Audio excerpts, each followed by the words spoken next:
Но се надявам, че това, което сега ще прочета, ще даде отговор на някои основни въпроси около създаването на последното от нещата, които видяхме току-що.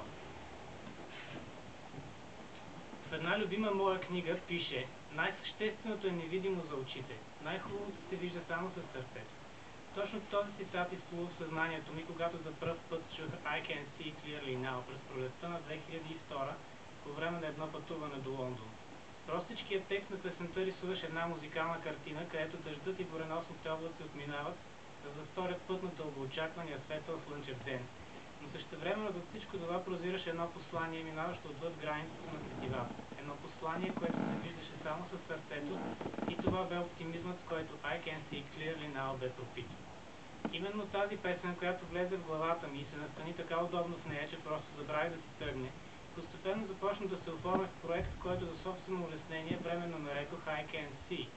Впоследствие обаче изборът на това работно заглавие, представляващо просто съкратена версия на името на песента, насетно се оказа може би най-важната крачка, направена от мен по пътя към финала.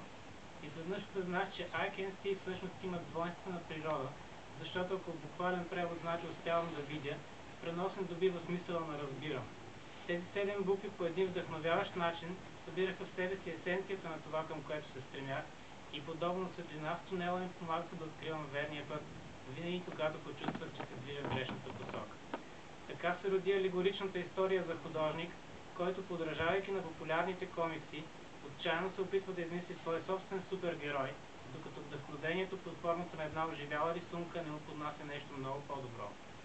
Този сюжет сам по себе си предопредели изборът на изобразителна техника, а именно комбинацията от натура и рисувана анимация.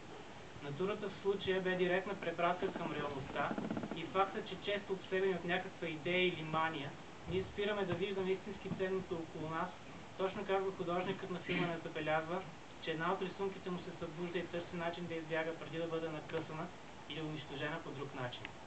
Причината да използвам обаче традиционна, а не компютърна анимация, за да вдъхна живот на своя рисуван типаж, всъщност бе моят отговор на абсурдната тенденция от последните няколко години да се отхвърля като непечелившо и без потенциал всичко, което не е триизмерно и направено с компютър.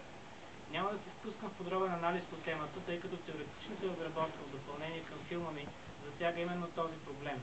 Но държа да спомена само един факт, и то е, че колкото по-близо е едно изображение от триизмерната ни реалност, толкова по-близо е то до очите, отколкото до сърцето ни.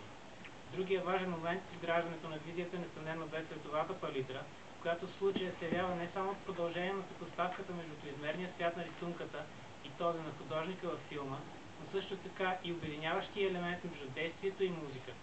Почти монохромната гама в натурните сцени от една страна подчертава еднообразието и липсата на вдъхновение у художника. Същевременно обаче топлите цветове в нея, преливащи от шоколадово кафяво до неаполитанско жълто, придават на атмосферата едно специфично ретро усещане, продиктувано от факта, че макар и присъстваща тук под формата на аранжирана версия, I Can See Clearly Now се става завинаги един от така наречените златни хитове. В заключение бих искал да добавя, че предвид символиката, с която е наситен филма, всеки е свободен да го интерпретира както намери за добре. Някой ще се довери на очите, друг ще послуша сърцето си. Ако трябва обаче да обобщя въпросните 3 минути в едно авторско послание, то ще е следното. Рисуваната анимация все още е там някъде, захвърлена сред купищата еднотипни супергерои, издраскана като неизползваема.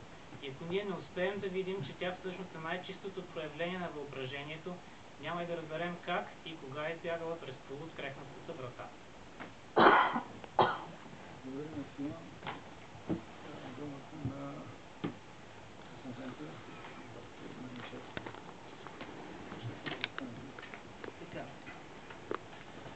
Дипломната работа на Стоян Петров I Can See, виждам, е посветена на отношенията творец-творба. Темата за независимия живот на творението е съществена за множество филми, в това число и анимационни, но в случая дипломантът успява да защити своя лична гледна точка към нея.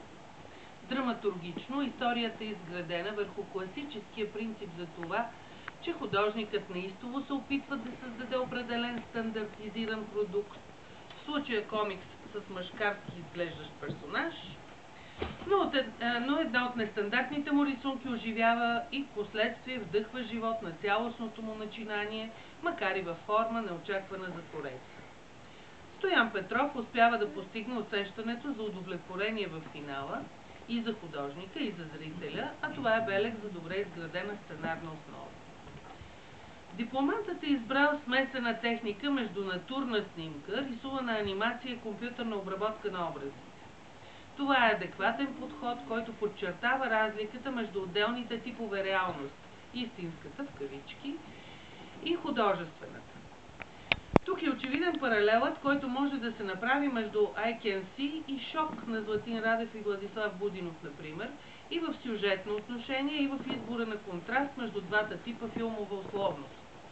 Същевременно обаче това са две много различни